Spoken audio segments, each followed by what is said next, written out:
Selamat sore. Selamat sore Romo. Dua hukum utama, dan dalam bacaan pertama kita juga semakin ditegaskan oleh surat Rasul Paulus yang kedua kepada Timotius. Dan ini sering saya sampaikan juga dalam khotbah. Kalau kita mati bersama dengan Kristus, maka kita akan hidup. Kalau kita menyangkal Kristus, dia juga akan menyangkal kita. Tapi yang berbeda, kalau kita tidak setia, Kristus tetap setia. Dan itulah yang membedakan kita dengan Kristus. Maka ia tetap menantikan kita kapanpun. Kalau kita menyangkal meninggalkan, dia tetap setia menantikan kita untuk bertobat kembali kepadanya. Sedangkan dalam bacaan Injil, dua hukum yang paling mendasar dalam ajaran Kristiani adalah hukum cintailah Tuhan Allahmu dengan segenap hati, dengan segenap jiwa, dengan segenap akal budi dan kekuatanmu. 4 hal itu memperlihatkan kalau kita mencintai Allah, jangan hanya omong doang. Harus dengan hati, jiwa, pikiran, dan kekuatan. Gak ada kata malas kalau ke gereja.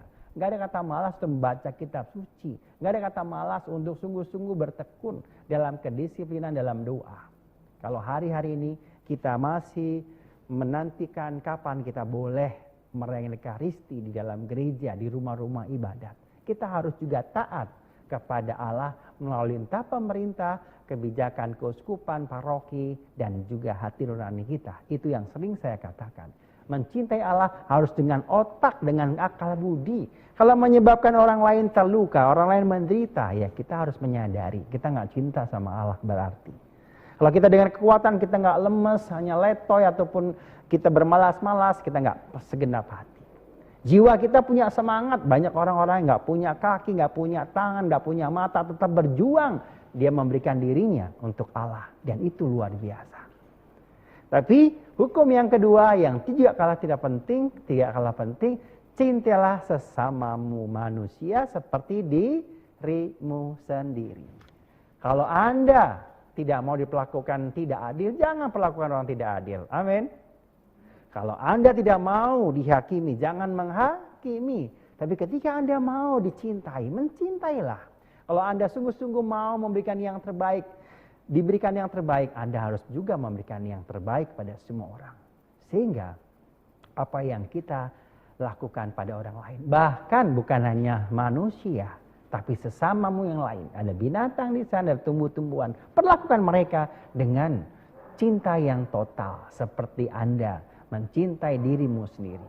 Kalau ada makanan yang gak enak, basi, lalu kamu kasih ke binatang kamu, apa artinya? Kamu juga memberikan yang tidak baik pada binatang piaraanmu, meskipun hanya binatang.